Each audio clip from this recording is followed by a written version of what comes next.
So class 210 on the golden doves are on the bottom of page 126. To me, this is the most difficult passage in the golden doves because I don't know what it means. But I'm going to read it and try to explain it.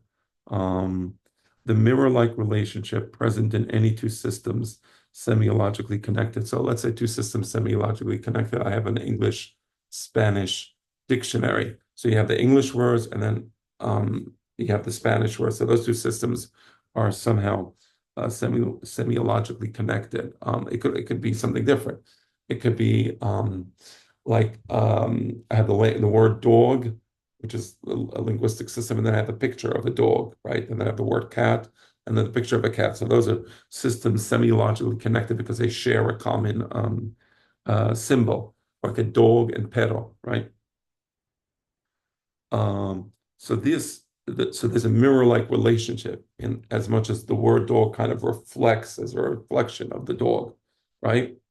Um, so this forestalls the notion that every language must appear as the other system. Now, why does he say that it forestalls the notion that every language must appear as the other system? I would think, if anything, it confirms the notion that every language must appear as the other system and imply another system, right? Doesn't the semiological relationship between the word dog and actual dog imply that the language,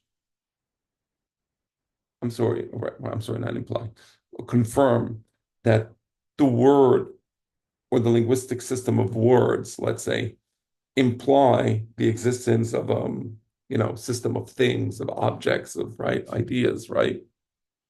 Without which it is itself inconsequential.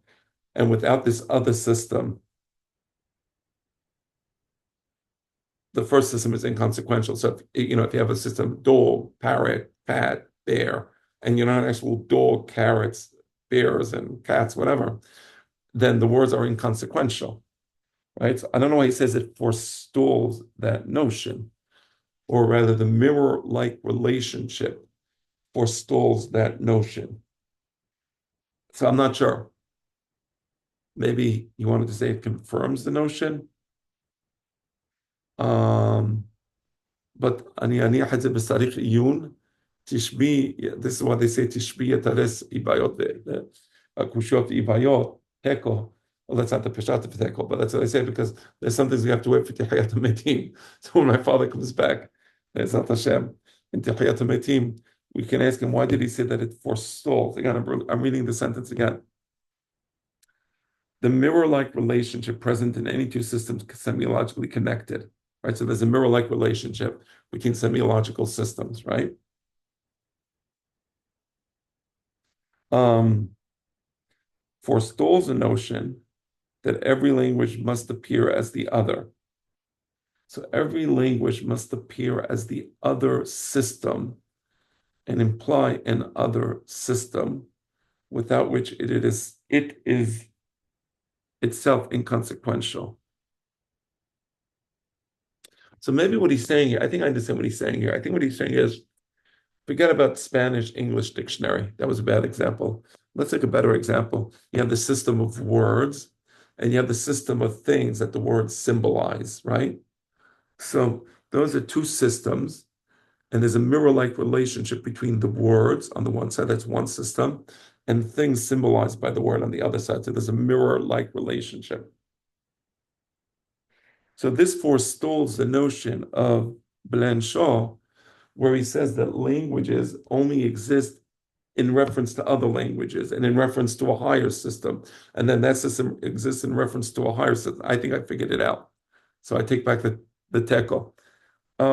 Meaning the idea of Blanchot is that language is fragmentary, and he has fragmentary passages in his literary works because language is never complete. You always need another system of language or semiological system to complete the system that you're in. But then you need another system to complete that other system, right? And that's why meaning is always deferred. So my father is objecting to that idea of language being somehow incomplete and implying another language, which implies another language, which implies another language. That's specifically what my father is objecting to, because he's saying that language can refer to non-linguistic things. There's a mirror-like relation between words, let's say, and ideas, right? And within that mirror-like relation of the word and the idea, there it is complete. You don't need another language to complete that system.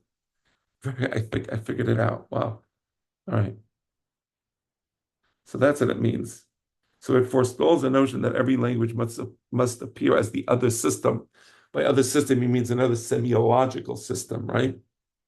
As opposed to mirror words which reflect things outside the mirror, right? Here it's like language and then another language which explains the first language, and then another language which explains the second language, and so on, right?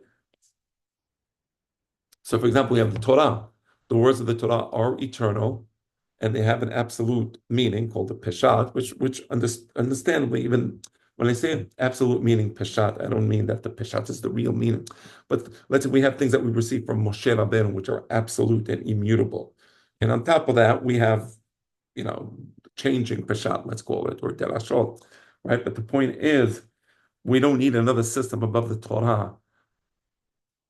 We have the Torah Shebichtav, and we have the Torah Shebe'al Peh, and there's a mirror-like relationship between the two.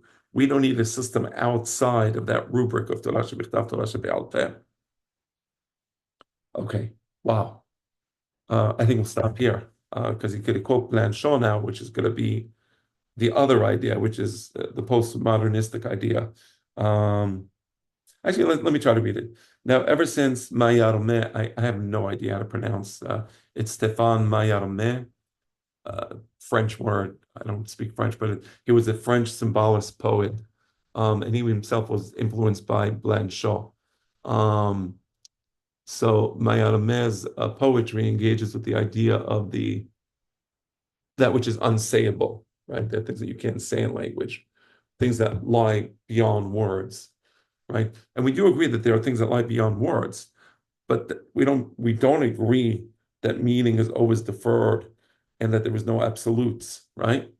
But anyway, so what is interesting about Mallarmé's work, and this is important for understanding Sodot of the Torah, is that words often point to an absence or a silence. And in the realm of Sod, this is correct.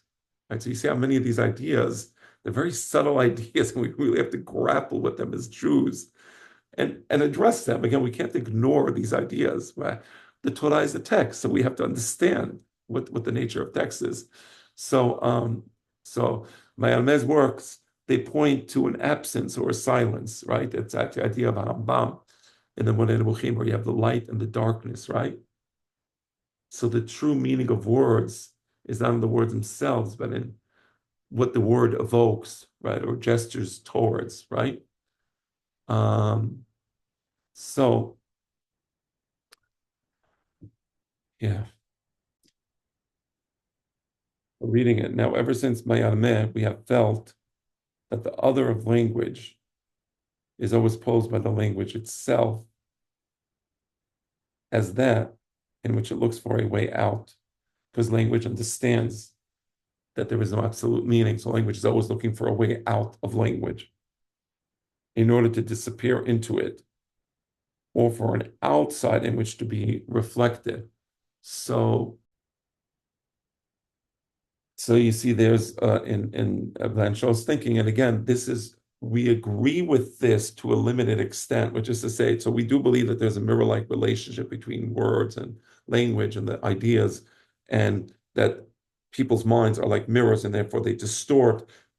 But there is the absolute, right? So the absolute, on that point, we disagree with the postmodernists. And on that point, we say that meaning is not deferred forever. But there's some aspects of meaning that are deferred. So when you talk about Sodot HaTorah, on that we would agree, esoterics, that there are areas where words create silence, right? Lecha dumiyat tehillah, right?